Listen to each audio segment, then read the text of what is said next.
আজকে sudden plan করেই আমরা হঠাৎ রওনা হলাম তারাপীঠের উদ্দেশ্যে।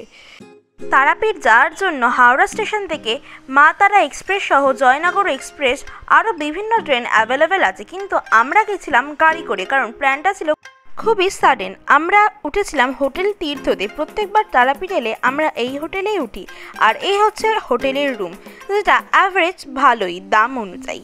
লাঞ্চ সেরে ফ্রেশ হয়ে আমরা বেরিয়ে পড়লাম পুজো দেবো বলে। তো এখন আমি যাচ্ছি পুজো দেওয়ার উদ্দেশ্যে।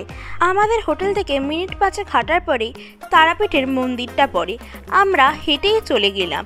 এখানে আমাদের ঠিক করা নির্দিষ্ট দোকান থেকে আমরা পুজোর ডালা কিনে নিয়েছিলাম। তোমরাও নিজেদের পছন্দ অনুযায়ী দোকান থেকে পুজোর ডালা নিয়ে নেবে।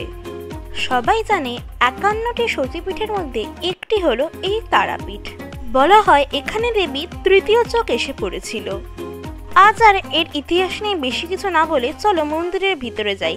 দিনটা ছিল শনিবার, তাই প্রচণ্ড ভিড় হয়েছিল, কিন্তু আমরা ভালোভাবে পুজো দিতে পেরেছিলাম।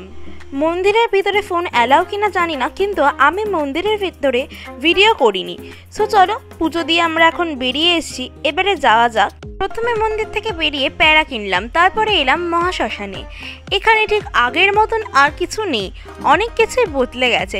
ভিতরটা একটু ঘুরে দেখিয়ে তারপর আমরা বেরিয়ে এলাম। মন্দিরের উল্টো দিকের রাস্তা দিয়ে সোজা গেলে ভারত সেবাশ্রম পড়ে।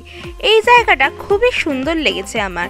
রাতের হয়ে গেছিল বলে কিছুটা অন্ধকার ঠেকছে, কিন্তু এর ভিতরটা দারুণ। আমি আগে কখনো এখানে আসিনি। তোমরা তারাপীঠ এলে অবশ্যই এই জায়গাটা ঘুরে দেখো। এখানে বিভিন্ন দেবদেবীর মূর্তি নিজের নাম সহ সুন্দরভাবে সাজানো আছে। আমরা এই জায়গাটা ঘুরে রওনা হলাম আমাদের হোটেলের উদ্দেশ্যে।